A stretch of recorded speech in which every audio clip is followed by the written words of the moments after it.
Back on the 14th of August 2024, the FTC, or Federal Trade Commission, put out an announcement. They put out a press release, a ruling, and this is really focused on online reviews and making for a better experience for the end consumer, ensuring the information that the end consumer is getting is accurate, that it is not manipulated, that it is not paid for, that it is an actual review. The press release said, Federal Trade Commission announces final rule banning fake reviews and testimonials. The rule will allow agency to strengthen enforcement, why did I pronounce that way, seek civil penalties against violators, and deter AI-generated fake reviews. Now, before we go any further, I am not going to read the entire ruling to you because it is over 100 pages. I suck at reading, I don't have that time, and nobody wants that. People are actively begging me not to do that. So instead of reading that to you, I will have a link in the episode notes and description to the full ruling. But what I will also read to you is just the summary that they provided on a number of things that they are prohibiting with this rule, which I will also link in the episode notes and description. It says, the final rule prohibits fake or false consumer reviews, consumer testimonials, and celebrity testimonials. The final rule addresses reviews and testimonials that misrepresent that they are by someone who does not exist, such as AI-generated fake reviews, or who did not have actual experience with the business or its products or services, or that misrepresent the experience of the person giving it. It prohibits businesses from creating or selling such reviews or testimonials. It also prohibits them from buying such reviews, procuring them from company insiders, or disseminating such testimonials when the business knew or should have known that the reviews or testimonials were fake or false. Number 2 is buying positive or negative reviews. The final rule prohibits businesses from providing compensation or other incentives conditioned on the writing of consumer reviews expressing a particular sentiment, either positive or negative. It clarifies that the conditional nature of the offer of compensation or incentive may be expressly or implicitly conveyed. Number 3 is insider reviews and consumer testimonials. The final rule prohibits certain reviews and testimonials written by company insiders that fail to clearly and conspicuously disclose the giver's material connection to the business. It prohibits such reviews and testimonials given by officers or managers. It also prohibits a business from disseminating such a testimonial that the business should have known was by an officer, manager, employee, or agent. Finally, it imposes requirements when officers or managers solicit consumer reviews from their own immediate relatives or from employees or agents, or when they tell employees or agents to solicit reviews from relatives, and such solicitations result in reviews by immediate relatives of the employees or agents. Hey, wake up. I know this is dull. I know this is boring. We're reading an FTC ruling, but This is important. Okay, let's continue. Number 4 is company-controlled review sites. The final rule prohibits a business from misrepresenting that a website or entity it controls provides independent reviews or opinions about a category of products or services that includes its own products or services. Number 5 is review suppression.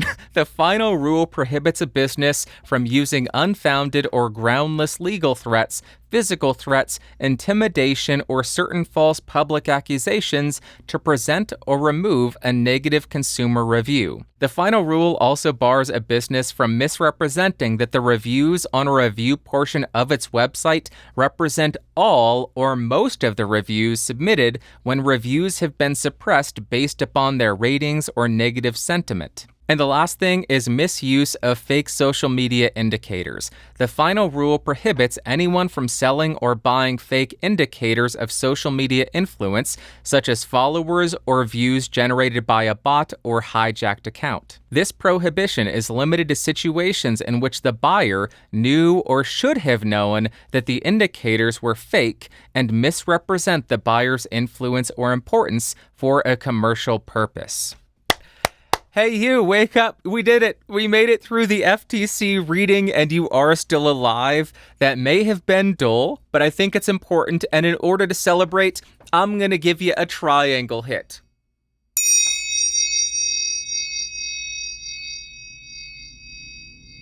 How about that? That was my entire sound effects budget for the rest of the decade.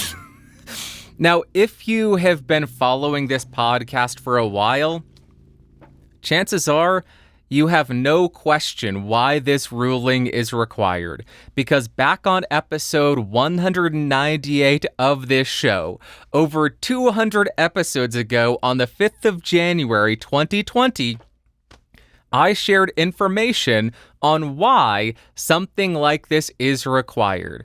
I received a photo of a postcard that was sent out from a company called Moman Plays. Why am I holding up my hand like it's there? I don't know. I have a screenshot of it. I'll throw it up.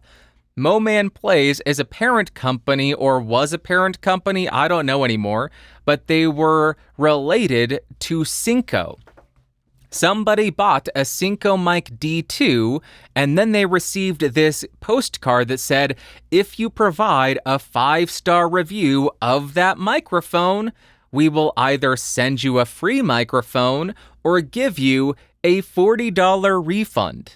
The reason that's an issue is not because they offered a free microphone or $40, it's because they explicitly said, we will give you this compensation if you leave a 5-star review, which is explicitly outlined in this ruling. You cannot buy positive or negative reviews. And if you are saying, give us a positive review and we will give you $40, that is buying a positive review. That is exactly why this is necessary. Because when those type of companies buy reviews and manipulate the system, that yields every single review on that platform untrustworthy. Because you don't know what is accurate or what is disingenuous, what is paid for, and what is an actual review. So you're just, as an end consumer, in the dark. You don't know what to believe. And if you are not terminally online like me, you may not even know this is a practice. You may not know that this is an issue. So you would just take every single written review as the gospel, and that is why these companies do it. You may take especially the ones with the little tag that says verified purchaser. This review was made by somebody who bought the product. You may take that as an actual review, something that must be trusted. You can't even trust that.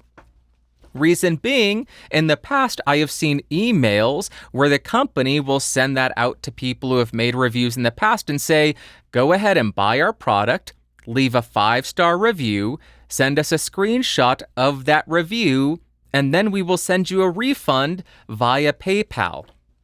The reason they do that positive review that they have bought shows verified purchaser, and the company, the seller, the retailer, has no idea that occurred.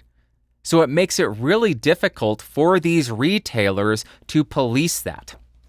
So I am thrilled. This is really weird for me to say I am thrilled that a government is regulating something, but I am thrilled about this specific situation because it is such a serious issue.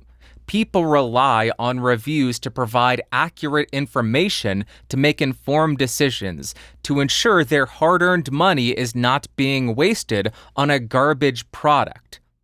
So the fact that something is being done to remove all this manipulation is a huge positive in my book. The second thing that I think is great about this is providing some protection for reviewers from intimidation from companies following publishing a negative review. This is, of course, assuming that the legal threats are unfounded and groundless, but this is a huge pro. Over the last couple of years, I think I've only seen a couple of instances of this, and it may be that I've only seen it from the large reviewers because they're the ones with the most amount of reach. But we've heard, oh, I got threatened by this company because I published a negative review. And then they take it down because who has the money to fight a massive multinational corporation with millions of dollars of revenue?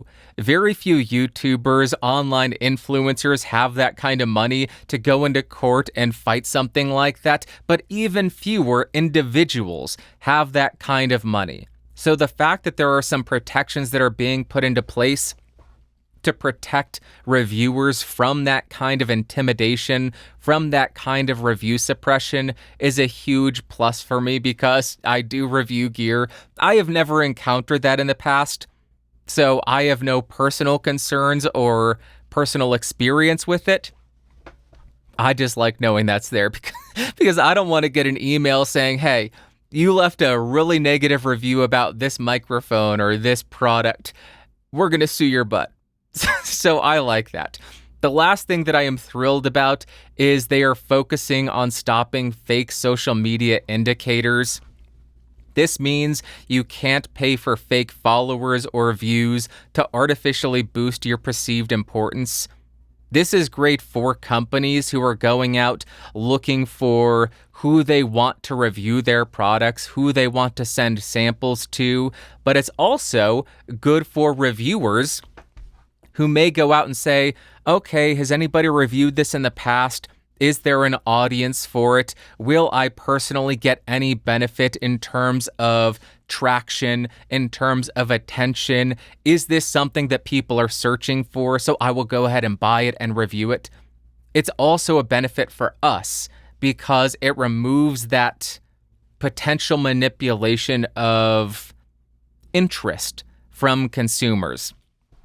So I think all around that is a win for both companies who are looking to get reviews done, as well as reviewers who are looking at social media indicators on what they ought to review based on interest. That's really it. I know this may have been dull for some of you, but this is right up my alley. I love this kind of stuff because I review stuff online. I hate to say it, but under this, I would probably be considered an influencer. So it's important for me to understand this. It's important for you if you are a reviewer. Why did I put that in air quotes? If you are a reviewer, you would likely be considered an influencer. There we go. And you would need to abide by this. Last week I mentioned this is a good ruling, and it's going to only really impact unethical reviewers. So for most of you, this will cause no change to your action. But if you have been manipulating statistics, analytics, if you have been actually accepting compensation to put out positive or negative reviews where they dictate what your review must say, look out, bro. The FTC is coming for you. So I'm going to throw 3 links down below. I will have the FTC summary if you want to read that. I will include the full FTC ruling if you want. And I will include a link to episode 198 of this show where I discuss that entire postcard situation, the Moman Plays thing. And that's why I have never reviewed a Synco microphone, a Synco Mic D2, or any of their other gear. I saw that behavior and said, nope, I don't want a single thing to do with you. Eat a bag of butts, you big weenies.